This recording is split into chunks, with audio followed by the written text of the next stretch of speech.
Uma rica menina órfã teria morrido ao cair desta torre nos anos 1930. Ela tentava fugir de seu cruel tutor. Você vai conhecer agora a verdadeira história de Maria de Lourdes Feu Fernandes, que assombraria até hoje este prédio, o Castelinho do Flamengo. Você pode até se assustar, mas não será por causa de um fantasma, eu garanto.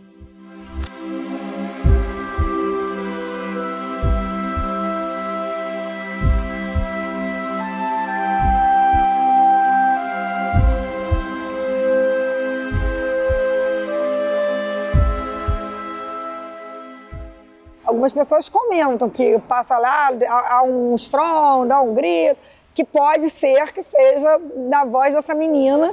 Eu estive com a diretora anterior, ela disse que se ouvia muitas histórias e tudo mais, ela não negava nada disso.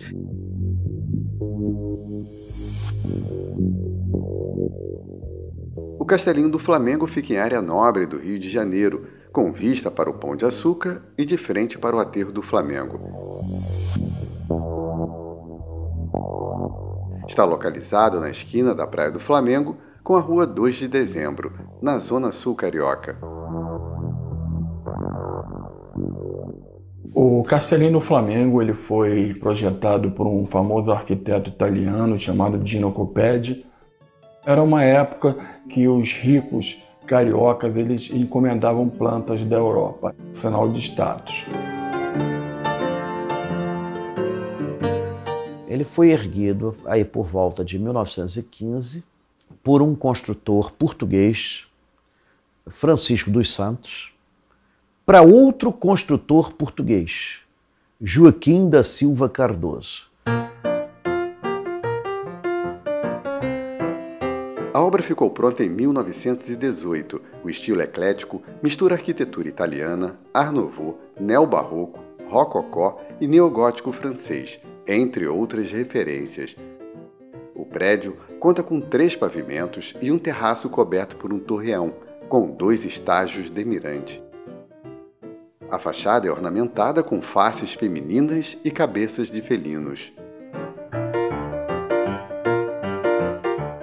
Um serralheiro que fez o portão desse castelinho, né, que é uma libélula. Aliás, é o Pagani. Aquela porta é do Pagani. A própria Secretaria do Patrimônio Cultural da Humanidade afirma a porta é do Pagani. No interior, há muitos detalhes, com uma grande escadaria de madeira, vitrais e adornos. E dentro você tem algumas salas emblemáticas, assim como no hall de entrada da sala nobre você tem umas mulheres meio despidas, né? Nos outros ambientes você tem retratos de nenéns, você tem retratos de crianças, que é o oposto, né? Num você tem a sensualidade, no outro você tem cenas familiares. Outro português, o comendador Avelino Fernandes, comprou o prédio em 1932. Ele e sua mulher, Rosalina Feu Fernandes, ali viveram com a única filha, Maria de Lourdes. Esta é que seria conhecida no futuro como o fantasma do Castelinho.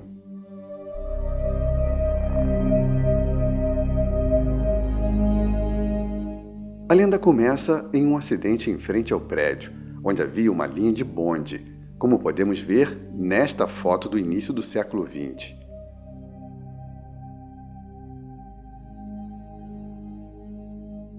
A história que eu sei, muitos amigos, né, professores até que eu conheço, é que o casal, né, que morava no castelo, tinha uma filha e esse casal ele foi atropelado bem em frente ao Castelinho do Flamengo. Maria de Lourdes estaria na janela quando viu os pais morrerem atropelados por um bonde e ficou traumatizada. Como ela era menor de idade, a justiça nomeou um tutor até que ela ficasse maior de idade para dispor de seus bens. Tutor esse que era muito mau. Então, imagina uma situação dessa, ela perdeu os pais, né? Aí vem uma outra pessoa cuidar dela e essa outra pessoa é um carrasco. E o que aconteceu? Esse tutor prendeu a menina na torre.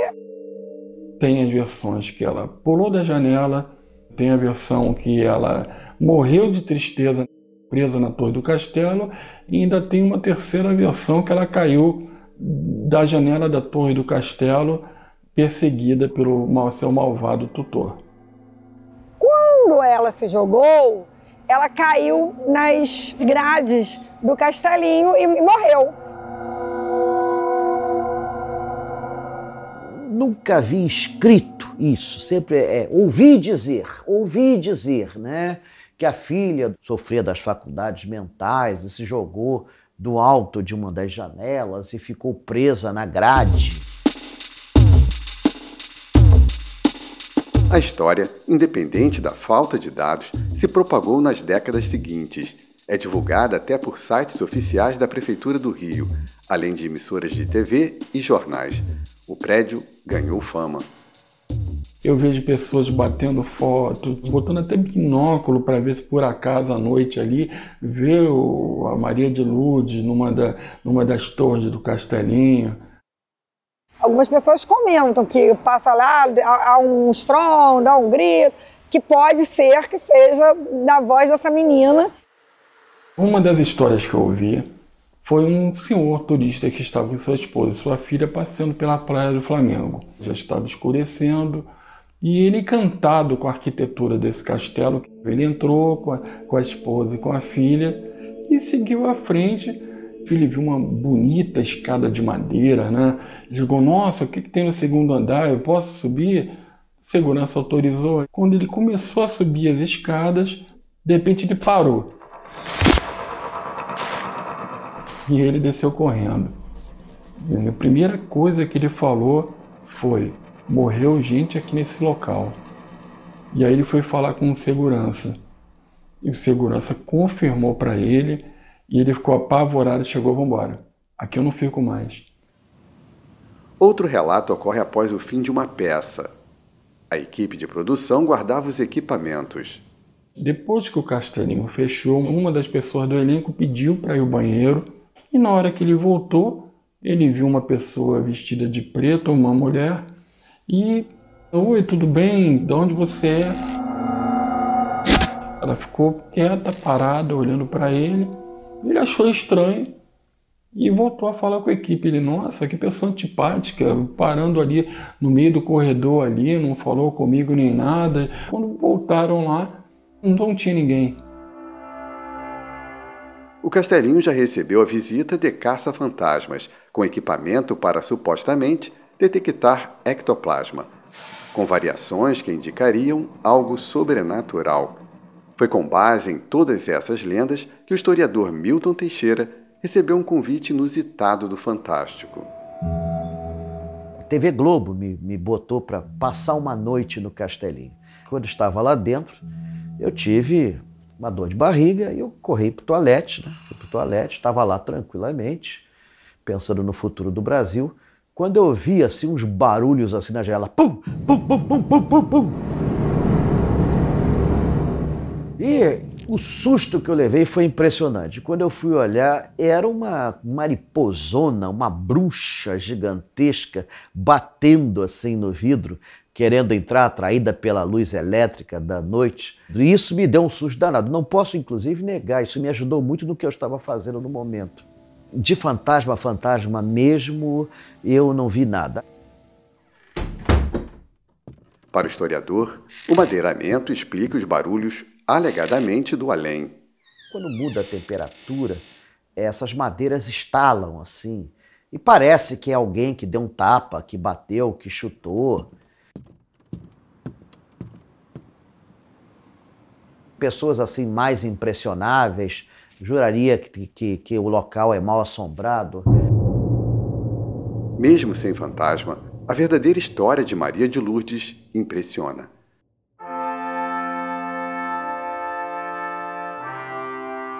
O Castelinho da 2 de dezembro, que hoje abriga o Centro Cultural Oduvaldo Viana Filho, talvez seja um dos prédios mais mitificados assim da Zona Sul. E eu vou lhe dizer, isso ocorre simplesmente porque ele sobreviveu. porque ele não tem assim nada demais, nada que o caracterize como um prédio excepcional. Nem ao menos era o castelinho mais interessante da orla.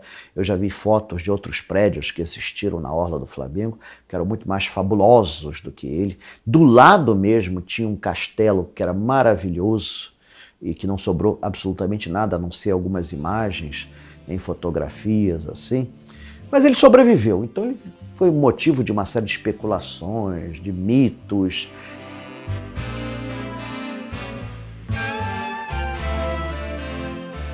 No passado, o prédio era conhecido como o Palacete da Praia do Flamengo, residência do comendador português Avelino Fernandes, um homem que fez fortuna em Belo Horizonte, dono de muitos imóveis.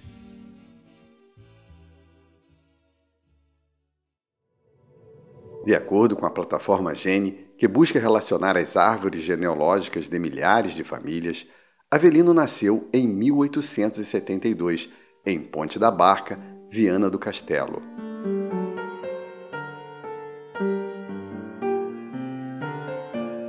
Não temos a data da morte do comendador, mas sabemos pelo jornal A Noite que Rosalina Feu Fernandes já era viúva quando morreu em 27 de janeiro de 1939, conforme a edição de 3 de fevereiro daquele mesmo ano.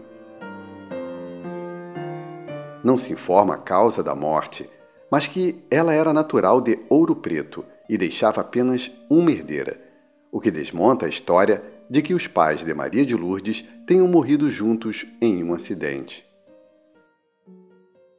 Não houve acidente de bonde do casal. O casal morreu separadamente, sendo que o pai, Avelino, morreu primeiro e depois morreu a mãe.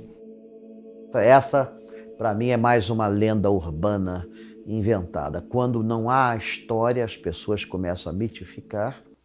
E aí surgem essas historinhas assim, mil. Às vezes isso pode ter até acontecido em outra casa, mas aí passou para o castelinho, porque só o castelinho sobreviveu.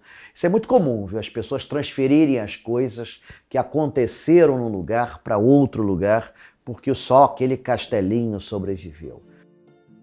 2 anos antes, o periódico A Cruz, de 28 de agosto de 1937, deu uma notícia que deve ter deixado Dona Rosalina cheia de orgulho. O texto informa que a senhorinha de Belo Horizonte, Maria de Lourdes, fez a solene promessa de bandeirante em 13 de agosto e recebeu o distintivo da senhora Dacir Vargas, a mulher do então presidente Getúlio Vargas. A reportagem traz uma foto, sem legenda. Pode ser que esta seja Maria de Lourdes, não há certeza.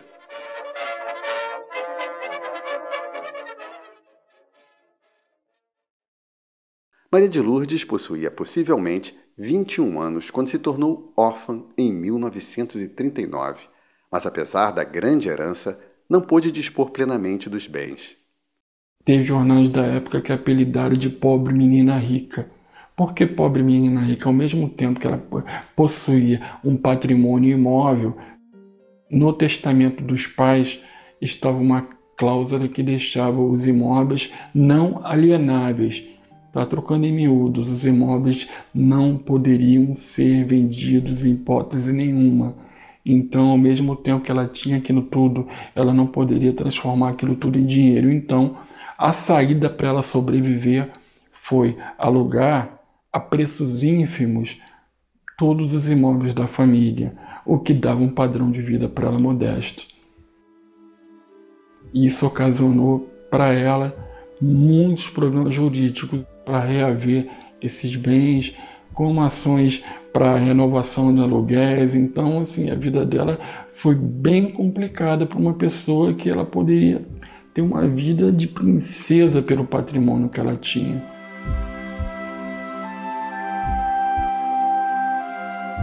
Graças a uma das iniciativas de Maria de Lourdes para levantar dinheiro, sabemos que a decoração do castelinho era de alto padrão. Ela colocou móveis e utensílios à venda.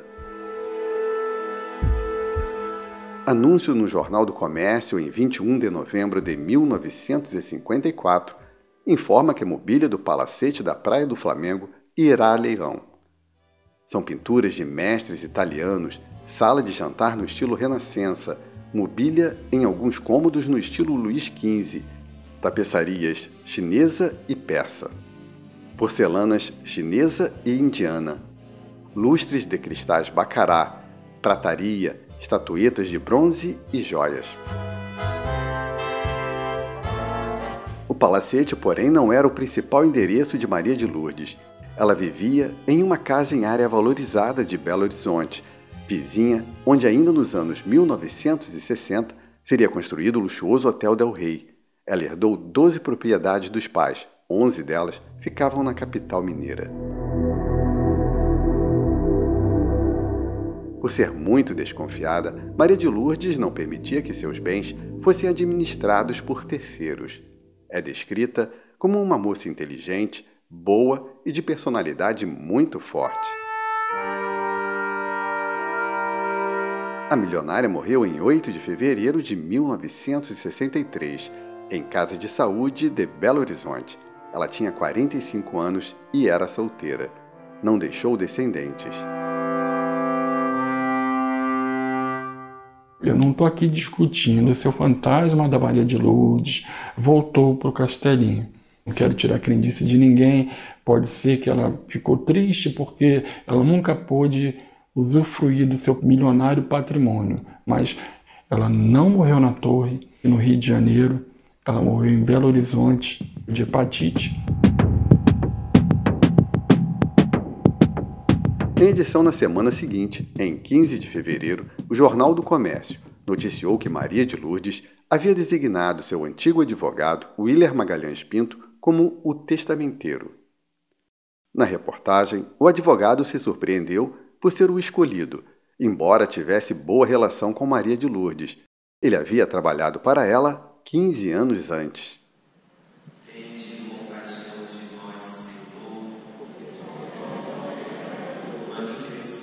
O advogado disse que se esforçaria para cumprir um dos últimos desejos de Maria de Lourdes: mandar rezar 300 missas para as almas dela e de seus pais.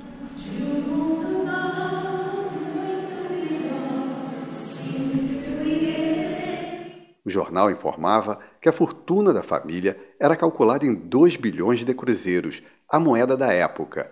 Corrigidos pelo IGPDI da Fundação Getúlio Vargas, seria hoje algo perto de 200 milhões de reais. De acordo com reportagem do jornal O Globo na época, metade da fortuna foi deixada para a Fundação Nossa Senhora de Lourdes, que seria criada com o dinheiro. A outra parte seria dividida em 20% para 13 afilhados, 10% para os sobrinhos, filhos de Teófilo e Pedro Feu Carvalho, e outros 20% para seu escritório de advocacia em Belo Horizonte, e, segundo suas palavras, para minhas companheiras que moravam em minha residência no Rio. Apenas uma delas, informava o jornal na época, se apresentou: Maria de Lourdes Leão Veloso. Mas, infelizmente, a companheira, apesar dela ter entrado nos autos do inventário de Maria de Lourdes, ela não conseguiu o seu intento, ela não foi contemplada com parte da fortuna de Maria de Lourdes. A reportagem de O Globo trazia mais detalhes sobre o inventário. Informava que os 11 imóveis em Belo Horizonte já haviam sido leiloados e angariados o total de 1 milhão de cruzeiros novos, que pelo IGPDI, até 2020, equivaleria a 55 milhões de reais. O texto informa que o Castelinho era o último bem da pobre menina rica a ser leiloado, com um lance inicial de 120 mil cruzeiros novos. Atualizados até 2020, seriam 3 milhões e 700 mil reais.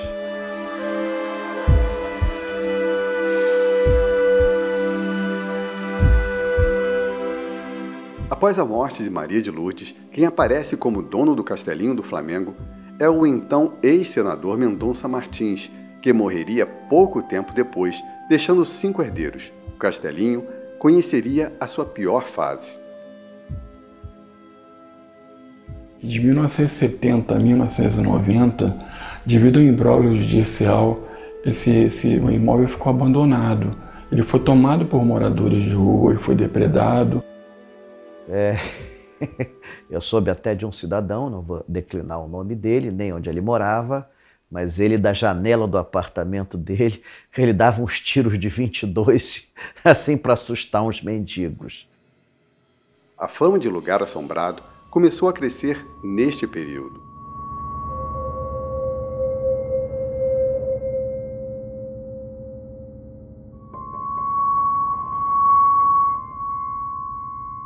Os próprios moradores de rua relataram ter sentido uma energia tão negativa ali, ouvindo barulhos, aparições, que alguns, mesmo não tendo opção de um outro lugar para morar, abandonaram o local. Além do fantasma de Maria de Lourdes, uma outra lenda surgiu. Foi que o famoso arquiteto italiano Dino Coppetti pertencia a um ritual satânico do que tinha um livro, o livro da morte, feito com pele humana, que estaria escondido no compartimento secreto do castelinho. Esse livro só foi descoberto quando da reforma do castelinho pelos operários, e depois ele foi extraviado, nunca mais se teve notícia. Essa é uma das versões. O castelinho chegou a sofrer princípio de incêndio. Divulgou-se que ele poderia ser derrubado no governo do prefeito Júlio Coutinho, para se ampliar a curva entre a rua 2 de Dezembro e a Praia do Flamengo. Pressão dos moradores do bairro teria impedido o avanço da proposta. A sorte do castelinho mudou quando a Prefeitura do Rio desapropriou o imóvel e estabeleceu ali o Centro Cultural Oduvaldo Viana Filho. Homenagem ao dramaturgo morto em 1974, de câncer, aos 38 anos. O prédio ele passou 20 anos sendo vítima de vandalismo, intempéries, foram milhões de dólares para a recuperação. Então foi inaugurado com uma pompa, virou um centro cultural muito bem frequentado. Lá são feitas vários eventos, tinham peças de teatro, tinham projeções de cinema, coquetéis, exposições. O problema que assusta agora não é o fantasma de Maria de Lourdes, mas a precariedade das instalações.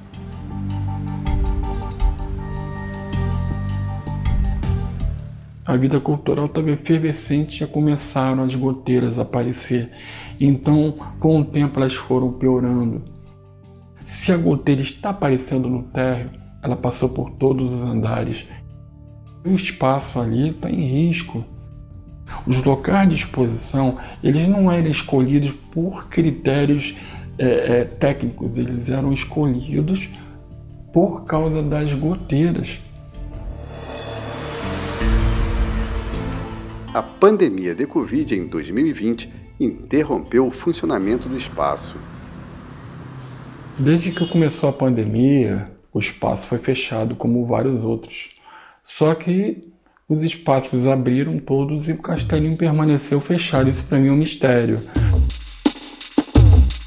No local, permanecem apenas guardas municipais. Pelo lado de fora, podemos observar pichações, rachaduras na estrutura, fios soltos e falta de pintura.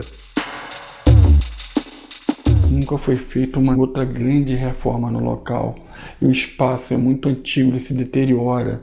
Precisava de uma grande verba de reforma. O produtor cultural Flávio Brandão sonha com a volta do castelinho em grande estilo. Recomeçar como um centro cultural totalmente reformado. Nenhum dinheiro que se gaste ali vai ser mal empregado, muito pelo contrário, a gente vai deixar um legado para as próximas gerações. Pode ser contada a história da própria Maria de Lourdes com a família, subindo, descendo, com roupas caracterizadas da época. E eu fico imaginando Maria de Lourdes circulando pela casa, subindo até a torre, e tendo aqueles bailes maravilhosos com toda a alta sociedade ali naquele espaço maravilhoso. E os convidados bailando, aquela orquestra, outras pessoas jogando, e Maria de Lourdes com seu belo vestido de baile,